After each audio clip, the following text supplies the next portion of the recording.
বন্ধুগণ, আমি আপনাদের সম্মুখে আজকে টপিক একটি বেছে নিয়েছি, যেটি হলো তাবিজ। তাবিজ ব্যবহার করা কতটুকু কোরআন হাদিস থেকে প্রমাণিত আছে সেই সম্পর্কে আপনাদেরকে জানাবো। কেন এই তাবিজ সম্পর্ক নিয়ে অনেক আপনার বিভেদ হচ্ছে, ঝামেলা হচ্ছে। এই তাবিজ শব্দটা প্রথমত হলো বাবে তাফঈলের মাসদার, যার মানে হয় পানাহ চাওয়া বা আশ্রয় চাওয়া। এই তাবিজ পড়াটা এবার কতটুকু আমাদের কোরআন হাদিস থেকে সম্মত সে বিষয়ে আপনাদেরকে বলতে পেতে হবে। কেন আমাদের আহলে সুন্নাত ওয়াল জামায়াতের মানুষরা যারা কোরআন হাদিস থেকে অন্য আকীদা ওনাদেরকে মানুষদেরকে বোঝায় যে তাবিজ ব্যবহার করা জায়েজ আছে, কিন্তু তিনারাও একটা আয়াত আমাদের সম্মুখে তুলে ধরে, যেটি হলো ওয়ালা তাশতারু বিআয়াতি তামানাও কলিলা। তিনারা এই আয়াতটি তুলে ধরে বলে যে দেখো, এই আয়াতের মধ্যে মহান আল্লাহ পাক বলে দিলেন যে তোমরা কিছু টাকার বিনিময়ে আয়াতকে তোমরা বিক্রয় করে দিবে। ওয়ালা তাশতারু বিআয়াতি তামানাও কলিলা, তোমরা কিছু টাকার বিনিময়ে কিছু মূল্যের বিনিময়ে তোমরা আয়াতকে বিক্রয় করে দিবে।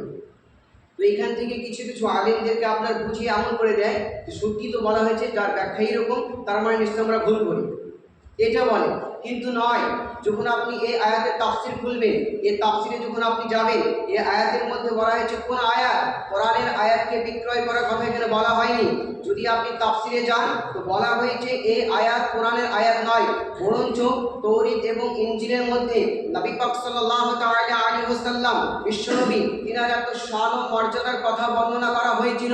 ওই আয়াতের মধ্যে তৌরাত এবং জবুরের মধ্যে, যেই তৌরাত এবং জবুরের যারা রাহিব ছিল তিনারা দেখতে পেল যে ওই আয়াতে মুহাম্মদ সাল্লাল্লাহু তাআলা আলাইহি ওয়াসাল্লামের প্রশংসা বর্ণনা করা হয়েছে, মর্যাদা বর্ণনা করা হয়েছে। তো তিনারা চিন্তা করলো, যদি আমরা এই আয়াতগুলো যদি আমাদের কওমের কাছে যদি আমরা তুলে ধরি আর নবী পাক সাল্লাল্লাহু তাআলা আলাইহি ওয়াসাল্লামের যদি শান ও মর্যাদার কথা যদি আমরা বলি, তাহলে আমাদের কওমের যে মানুষগুলো আছে তিনারা আর আমাদের কাছে থাকবে না, বরঞ্চ তিনারা মুহাম্মদ সাল্লাল্লাহু তাআলা আলাইহি ওয়াসাল্লামের কাছে চলে যাবে আর ইসলামকে গ্রহণ করে নেবে।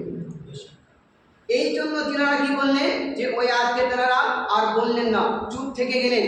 এই জন্য এই কোরআনের মধ্যে মহান আল্লাহ পাক বলে দিয়েছেন যে ওয়ালা তাশতারু বিআয়াতি তামানাও কলিলা, যে তোমরা কিছু টাকার বিনিময়ে এই আয়াতকে তোমরা বিক্রয় করে দিও না। কেননা তিনারা ওই যে রাহিব ছিল, এই জন্য নয়, তিনাদের কম থেকে যে মানুষ চলে যাবে এই ভয়ে নয়, তিনারা যে একটা তাদের কাছ থেকে নাজরানা পেত, পয়সা পেত, ধন সম্পদ পেত। তো তিনারা চিন্তা করলো, যদি আমরা বলে দিই তো তাহলে আমাদের কাছ থেকে তো অনেক লোক কেটে যাবে, চলে যাবে, যার কারণে আমরা যে ধন সম্পদ পেতাম ওটাও আর পাবো না।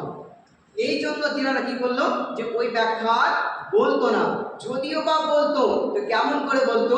যে এমন করে বলতো যে মুহাম্মদ সাল্লাল্লাহু তাআলা আলাইহি ওয়াসাল্লাম তিনি তো নবী, কিন্তু তিনি আমাদের নবী নয়, তিনি অন্য কওমের নবী, আমাদের তিনি নয়। এইরকম করে আমরা বোঝাতো, বিভ্রান্ত সৃষ্টি করে দিত।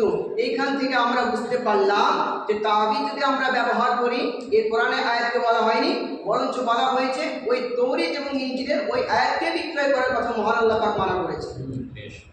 মহান আল্লাহ পাক সূরা বাকারার 43 নম্বর এবং 42 নম্বর আয়াতের মধ্যে তারপরে পরে বলা হয়েছে 41 নম্বরের মধ্যে যখন বলে দিলেন ওয়ালা তাশতারু বিআয়াতি তামানাও কলিলা ওয়া ইয়্যায়া ফাত্তাকুন, তারপরে মহান আল্লাহ পাক বলে দিলেন ওয়ালা তালবিসুল হাক্কা বিল বাতিল, যে তোমরা সত্যের সঙ্গে মিথ্যাকে তোমরা একসঙ্গে মিশ্রিত করে দিও না, মিলিয়ে দিও না, আর একসঙ্গে মিশিয়ে তোমরা সেটাকে মানুষের কাছে তুলে ধরো না। কিন্তু ওই তৌরাত এবং ইনজিলে যারা ছিল, রাহিব যারা ছিল, তারা কি করতো যে মহান আল্লাহ পাকের নবীর যে শান ও মর্যাদার কথা বলা হয়েছে, ওই শান ও মর্যাদার সঙ্গে সঙ্গে মহান নবী সাল্লাল্লাহু তাআলা আলাইহি ওয়াসাল্লামের শান ও মর্যাদা বলতেন না, বরং তার সঙ্গে কিছু বাড়িয়ে বলতেন, এমন করে যে তাদের কওমের লোক যেন তাদেরই থাকে আর মহান নবী পাক সাল্লাল্লাহু তাআলা আলাইহি ওয়াসাল্লামের যেন শত্রুতা হয়ে যায়, এইরকম করে তুলে ধরতেন। আর এইখানে মহান আল্লাহ পাক তিনি বলে দিলেন যে ওয়ালা তালবিসুল হাক্কা বিল বাতিল, যে তোমরা সত্যের সঙ্গে মিথ্যাকে তোমরা মিলিও না। তারপরে পরে মহান আল্লাহ পাক জানিয়ে দিলেন ওয়া ইয়্যায়া ফাত্তাকুন, যে তোমরা আমাকে দেখে ভয় করো, তোমরা আমাকে দেখে ভয় করো। বিরাদারে মিল্লাত ইসলামিয়া, এখান থেকে আমরা বুঝতে পারলাম যে এই আয়াত কোরআনের আয়াতকে নয়। এবার চলুন আপনাদেরকে আমি কোরআনের পরে পরে এমন একটি হাদিস যেটা সহিহ তারফাইন বলা হয়, যেটা আপনার বলা হয়েছে এই সহিহ তারফাইন, যেটা মুসলিম শরীফ এবং বুখারী শরীফ এই দুটোকে সহিহ তারফাইন বলা হয়। এই কোরআন মাজিদের পরে পরে একটি কিতাব যেটি হলো বুখারী শরীফ, এই বুখারী শরীফের স্থান এই কোরআন মাজিদের পরে পরে এই বুখারী শরীফের মধ্যে 3 নম্বর খণ্ডে আপনার বলা হয়েছে 854 নম্বর পৃষ্ঠার মধ্যে হযরতে আয়েশা রাদিয়াল্লাহু তাআলা আনহা থেকে বর্ণিত হাদিসটি সনদ এইরকম ভাবে বর্ণিত করছে। দেখুন হযরত আয়েশা বর্ণিত করছেন, আর আয়েশা কা قالت امر النبي صلى الله تعالى عليه وسلم ان نسترقي من العين। হযরত আয়েশা রাদিয়াল্লাহু তাআলা আনহা থেকে বর্ণিত, তিনি বলেন নবী পাক সাল্লাল্লাহু তাআলা আলাইহি ওয়াসাল্লাম বলেছেন যে তিনি বললেন যে তোমরা বদনজর থেকে, কুদৃষ্টি থেকে বাঁচার জন্য দোয়া এবং তাবিজ ব্যবহার করো। জোরে বলুন সুবহানাল্লাহ। শুধু তাই নয়, তার সঙ্গে সঙ্গে ওই পৃষ্ঠার মধ্যে বুখারী শরীফের 2 নম্বর খণ্ড 854 নম্বর পৃষ্ঠার মধ্যে হযরত উম্মে সালমা রাদিয়াল্লাহু তাআলা আনহা থেকে বর্ণিত, তিনি বলেন নবী পাক সাল্লাল্লাহু তাআলা আলাইহি ওয়াসাল্লাম আমার ঘরে আসলেন, তো তিনি দেখলেন একজন দাসী আছে। তো দাসীর দিকে যখন তাকালেন তো তিনি দেখলেন যে তিনার চেহারাটা যেন আপনার হলুদের ন্যায় হয়ে গিয়েছে। সঙ্গে সঙ্গে আমার নবী বলতে শুরু করলেন, যাও, তোমাকে কুনজর হয়েছে, তোমার বদনজর পড়েছে তোমার প্রতি, এই জন্য তুমি কি করো, দোয়া এবং তাবিজ ব্যবহার করে। জোরে বলো সুবহানাল্লাহ। কোরআন থেকে আমরা বুঝতে পারলাম আয়াত বলছে কোরআনে আয়াতকে বিক্রয় করতে বলা হয়নি। দ্বিতীয়ত বুখারী শরীফ থেকে আমরা বুঝতে পারলাম নবী পাক সাল্লাল্লাহু তাআলা আলাইহি ওয়াসাল্লাম তিনি নিজে বলেছেন যে তোমরা দোয়া এবং তাবিজ ব্যবহার করো।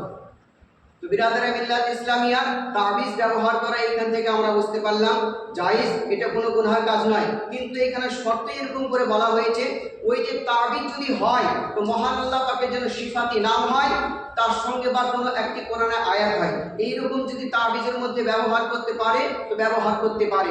নচেত অন্য কোনো আপনার যেগুলো তামিমা বলা হয়, কারো চামড়া বা কোনো কিছু ব্যবহার করে লাগিয়ে দেয়, ওই রকম আপনারা কিন্তু ব্যবহার করতে পাবেন না।